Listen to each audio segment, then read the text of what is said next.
como tú en la tierra, oh Señor. Hermoso, inigualable es tu valor, y nada en este mundo saciará. Jesús, tu copa no se secará. Tu presencia es el cielo para mí.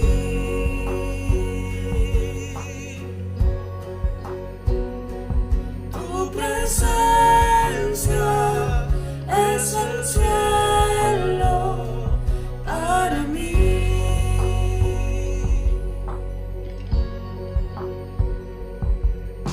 Tesoro de mi alma y corazón,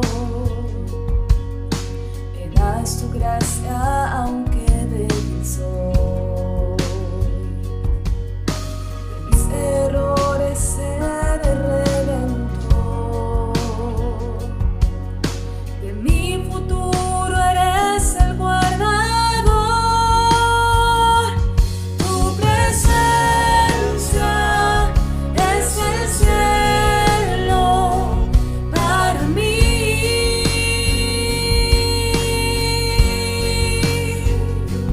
Tu presencia es el cielo para mí.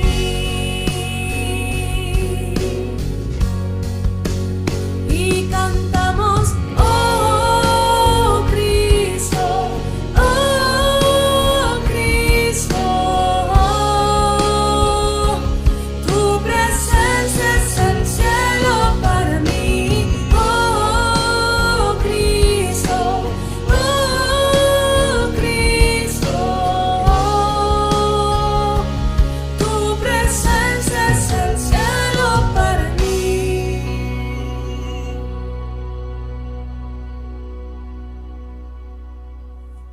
Mientras tenga vida esperaré,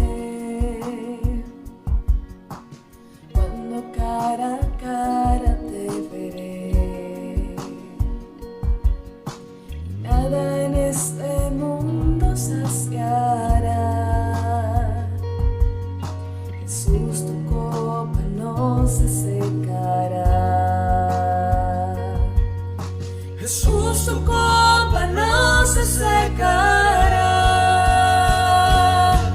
no acabará. Tu presencia es el cielo para mí.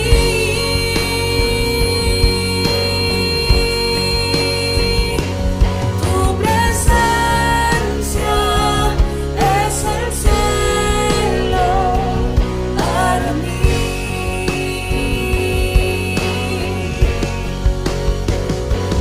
Tu presencia es el cielo para mí.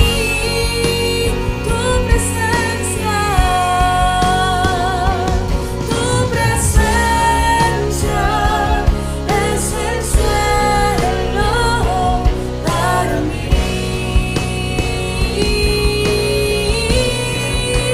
Y cantamos, oh Cristo, oh Cristo. Tu presencia es el cielo para mí, oh Cristo, oh Cristo.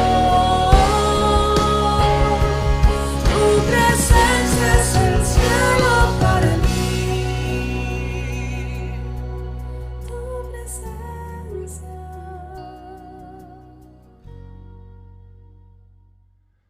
Amada iglesia, abrazo fraterno, Dios les continúe bendiciendo muchísimo.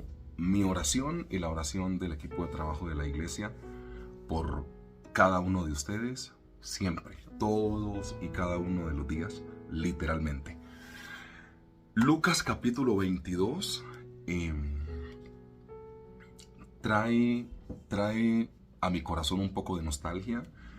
Yo siempre repito lo mismo, no por nada diferente a que es una de las cosas más reales que yo siento en estos capítulos en cuando el Señor Jesús es entregado.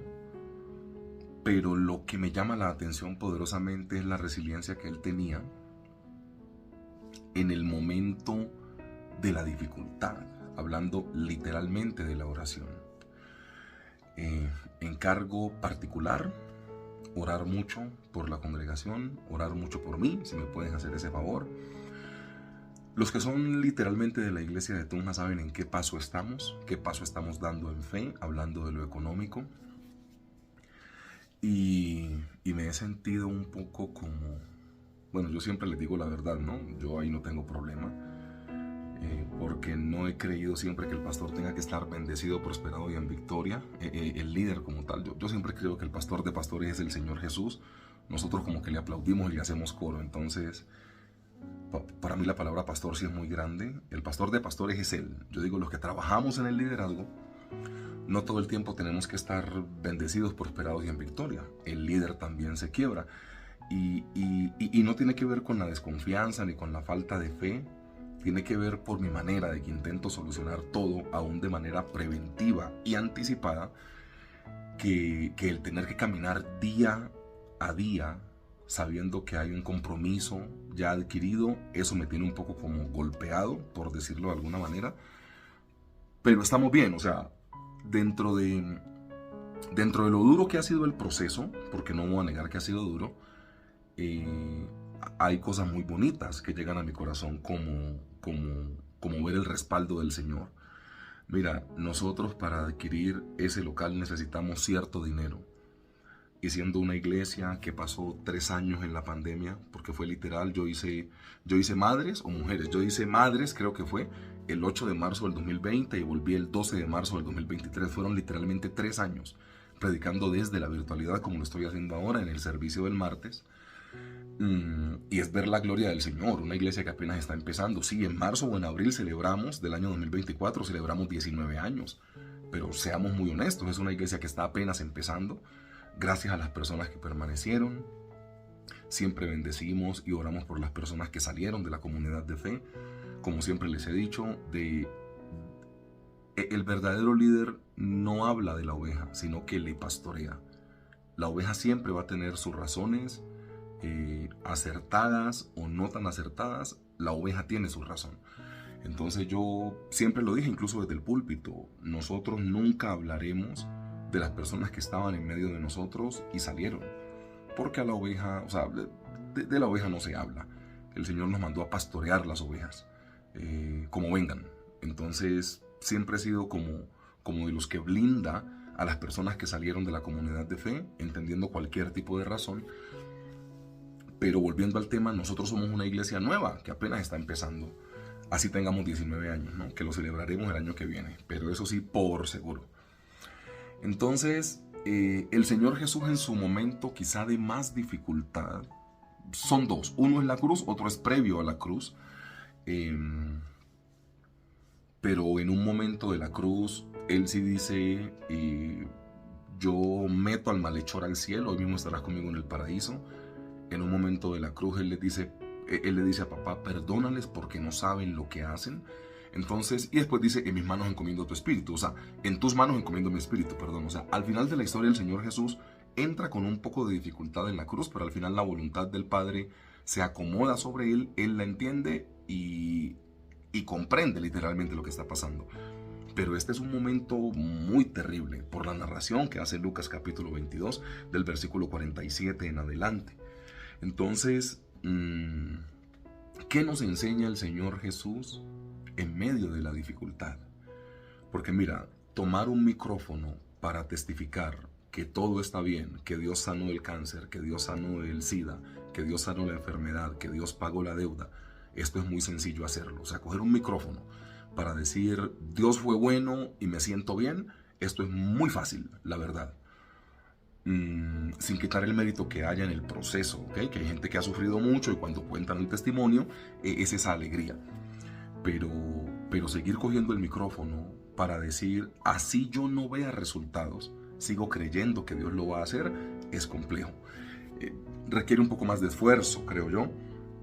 Entonces, enseñanzas del Señor Jesús, no de una parábola, sino de su propia vida como tal. Lucas 22:47 en adelante. ¿Qué enseña el Señor Jesús? ¿Qué enseña Jesús literal? Pero yo siempre le voy a decir el Señor Jesús o nuestro Señor Jesucristo por un asunto netamente de respeto, ¿ok? Porque es que cuando uno le dice al Señor Jesús, Jesús, es como si fuera el amigo de una tienda de barrio. Y yo no sé, es mi manera, ¿no? Es mi pensamiento. Entonces, no, que cuando hablamos de Jesús, eso queda como de Don Chucho. No, eso no. A mí me gusta más el Señor Jesús. Y si usted pertenece a la iglesia, usted sabe que siempre que donde dice, y Jesús dijo, yo digo, el Señor Jesús. Siempre, algunas veces se me pasará, pero es como por respeto. ¿Qué enseña el Señor Jesús? Mientras, dice Lucas 22:47. Mientras él aún hablaba, se presentó una turba, y el que se llamaba Judas, uno de los 12, iba al frente de ellos y se acercó hasta el Señor Jesús para besarle. Versículo 48. Entonces el Señor Jesús le dijo, Judas, ¿con un beso entregas al Hijo del Hombre? Viendo los que estaban con él lo que había de acontecer, le dijeron, Señor, ¿heriremos a espada? Y uno de ellos hirió a un siervo del sumo sacerdote y le cortó la oreja derecha. Entonces respondiendo el Señor Jesús dijo, basta ya, dejad, y tocando su oreja le sanó.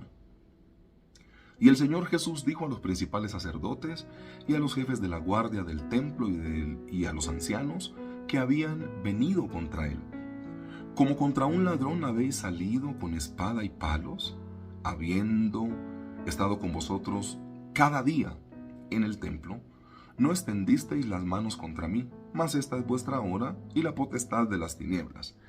Mira, qué relato tan resumido pero tan profundo, ¿no? Mateo capítulo 26 te da un poco más. Pero Lucas capítulo 22 narra cuando el Señor Jesús está en un momento de dificultad, como quizá algunos de nosotros lo estemos en este momento. Alguna dificultad en la salud, en el alma y emocional, financiera, en una dificultad de no saber literalmente qué hacer, de tomar decisiones, viene fin de año, nos movemos de ciudad, nos quedamos.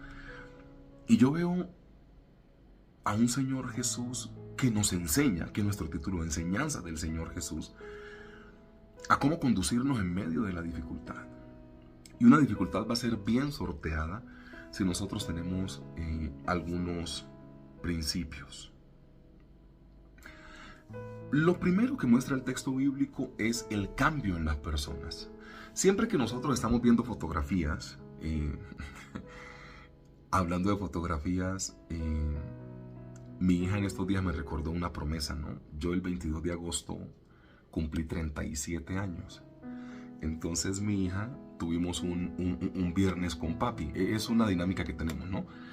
Si mi hija se comporta muy bien de lunes a viernes a mediodía, que es el colegio, el viernes en la tarde, si no tenemos equipo misionero o no estoy viajando, yo estoy con ella, en el plan que ella escoja, ¿no? Y mi hija es de estas cosas, ¿no? Papi, quiero ir a montar columpio al columpio que está en el puente de Boyacá. O sea, no se le ocurre una cosa aquí en Los Muiscas, aquí una cosa más en el parque recreacional. Bueno, lo ha escogido, pero ella es así. O sea, como que, papi, vámonos tú y yo en el carro y me llevas al columpio del puente de Boyacá. Y yo, uy, Señor Jesucristo. Pero bueno, es una promesa que tengo con ella. Todos los viernes papá está con ella fortaleciendo cosas. Usted ya me entiende. De hombre a mujer, pues, de papá a esta hija que tiene 8 años. Y mi hija me dijo en estos días, íbamos en el carro, ella y yo, y me dice, eso fue el 22 de agosto, ¿no? Y me dijo, papi, ¿tú cuántos años cumples? Le dije yo, 37. Me dijo, ¿por qué no subes 37 fotos a redes sociales y estas cosas? Ustedes recuerdan que mi hija me hizo pintar el pelo una vez, ¿no? Por una promesa que le hice que ya no puedo prometerle más eso. Entonces me dijo, ¿por qué no subes 37 fotos en honor cada una a esa de los años? Y me dio risa porque en estos días me vio como con el teléfono en la mano y me dijo, papi, ¿cuándo vas a subir las 37 fotos? Entonces, si en estos días la ve, es una promesa a mi hija, ¿no? Que suba fotos, una por día según ella. Está como loca, pero bueno, vamos a ver. Pero puntualizando lo de las fotos, cuando uno ve las fotos, uno ha experimentado algunos cambios. Más delgadito, más gordito, con más canitas, con más pequitas, más negrito, más blanquito, más altita, más altito, como se llama, bajito, más bajita. Y yo creo que en algún punto de la ecuación nosotros hemos dicho, yo cambié para mal o yo cambié para bien, según tu juicio, ¿sí me entendés? O sea, estamos hablando o sea, estamos rigidizando el concepto únicamente en la persona, no en lo que la gente le dice, no en lo que la gente percibe, sino en lo que la gente ve de ellos mismos, ¿ok? Entonces, hay gente que toma una fotografía y cuando toma la foto dice, uy, no, yo como estaba, Dios mío, ahora estoy mejor. Hay gente que toma la foto y dice, uy, no, yo antes estaba muy bien, mire el cambio que he tenido. No sé, independiente de cuál sea tu opinión, válgase el ejemplo para decir eso. Lo que nos enseña el Señor Jesús evidenciando esta situación es que los cambios tienen que ser para bien. Lee conmigo Lucas 22:47 y aquí vamos a trabajar en la antítesis o en el antónimo del punto de predicación, o sea, cambia para bien. Lucas 22:47 dice, mientras él aún hablaba, se presentó una turba y el que se llamaba Judas, uno de los 12, iba al frente de ellos y se acercó hasta el Señor Jesús para besarle. Entonces, Judas era una persona muy cercana al Señor Jesús. Por tiempo predicaremos solo de este punto, ¿sabes? Y el otro martes predicaremos del otro. No me interesa correr, me interesa que usted entienda. Judas Iscariote era una de las personas de más confianza del Señor Jesús, porque esto hay que predicarlo de esta manera, porque nosotros entendemos que únicamente era el que cargaba la bolsa. Mira, cuando voy a intentar pasar los 2000 años de la historia con los títulos o carreras universitarias actuales, ¿no? Entonces, digamos que Judas Iscariote era el tesorero. Pero ustedes se dan cuenta que había una persona, Leví, Mateo el publicano, que para que usted me entienda a la época era administrador de empresas, o era contador público, o tenía un curso en el SENA de finanzas. O sea, lo que te intento decir es que Judas no tenía el estudio económico que tenía Mateo Leví.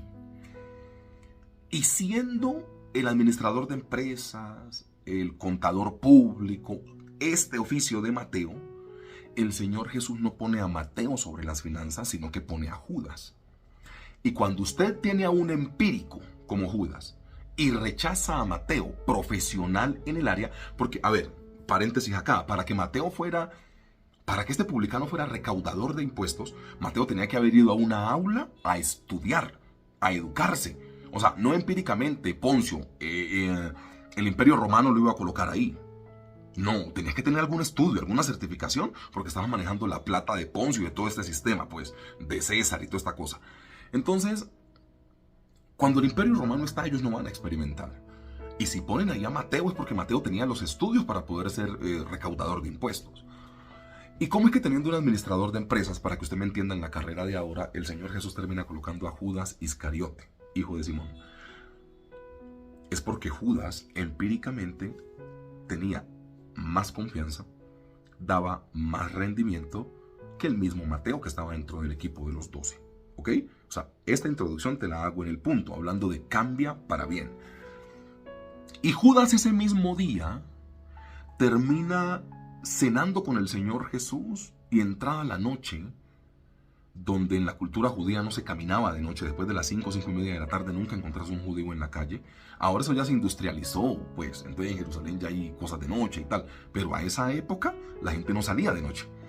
Y Judas, aún siendo de noche en esta última cena, que es lo que usted conoce, llamémosla de esa manera, Judas sale y Judas cambia de estar con el Señor Jesús en la luz para irse donde los sacerdotes, a la tiniebla. Es una cosa literal.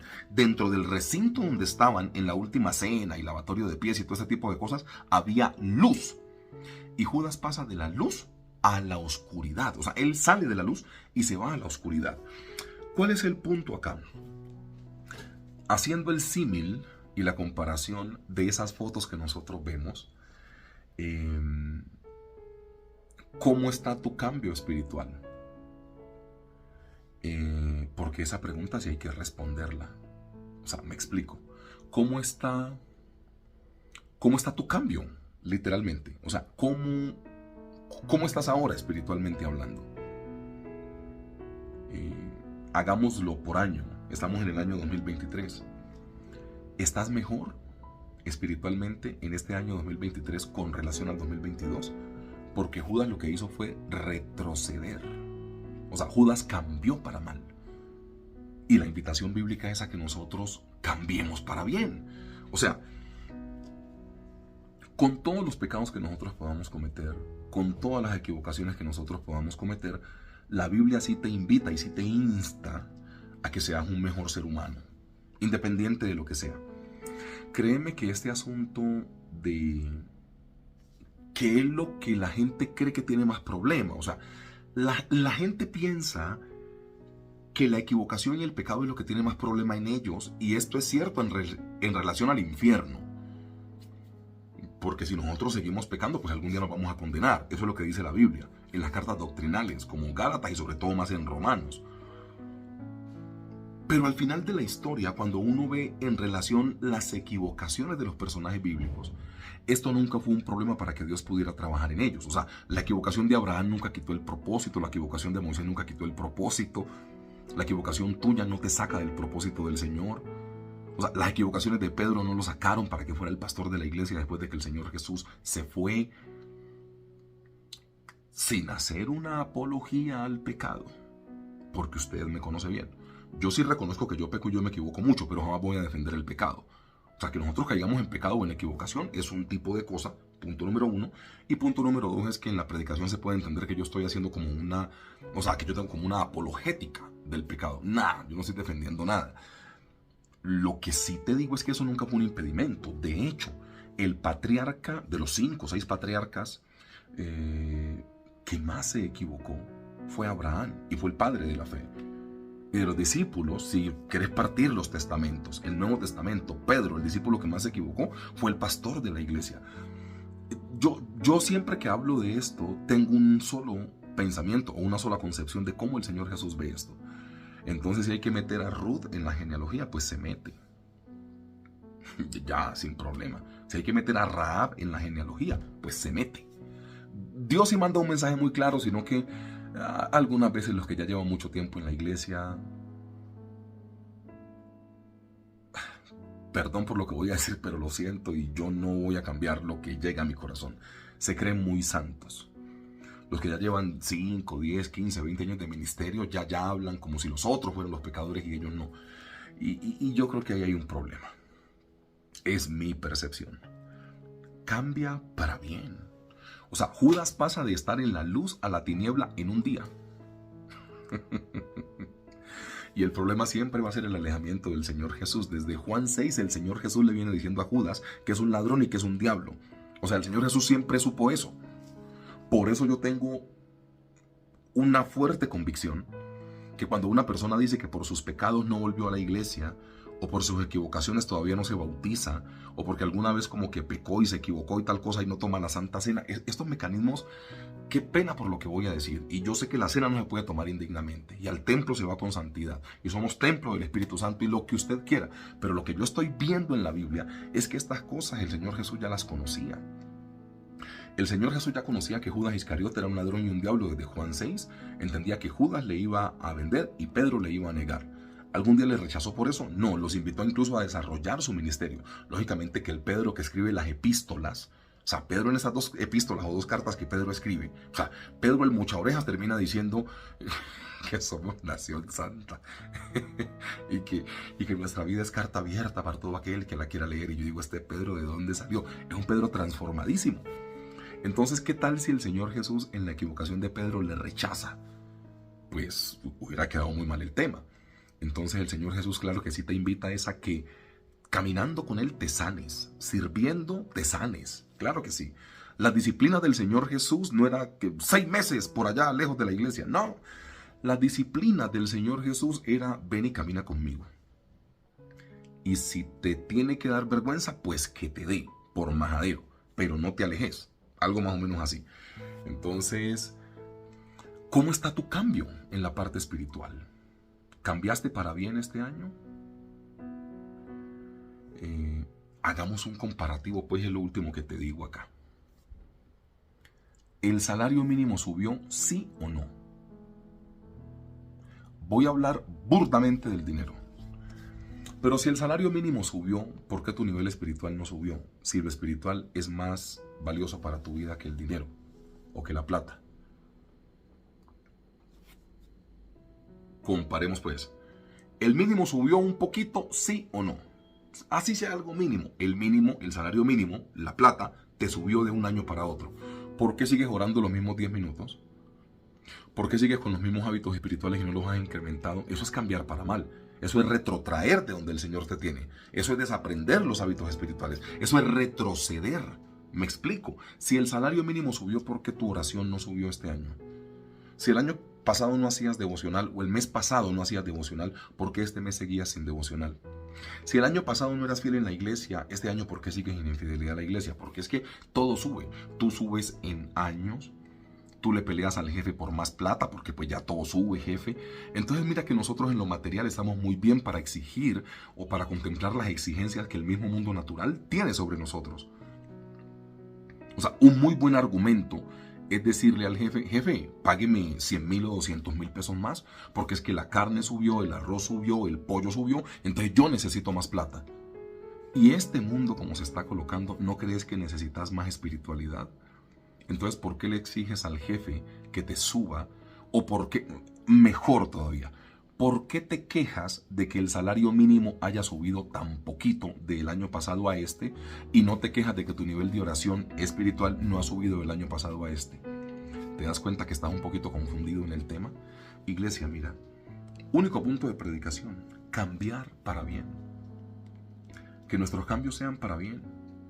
Nosotros somos muy pendientes de cambiar, es como en la moda, en el estilo, el que se tatúa pues en tatuajes, el que le están saliendo canas pues se pinta el pelo, o sea, siempre estamos intentando mejorar y cambiar para bien en lo material. La pregunta bíblica es una sola: ¿dónde están tus cambios positivos en la parte espiritual? Hermano, vea, si usted el año pasado se congregaba un dominguito al mes y este año sigue un dominguito al mes con las necesidades que usted tiene, pues usted no ha cambiado para bien, usted está cambiando para mal. No se acostumbre a eso. No se acostumbre a eso.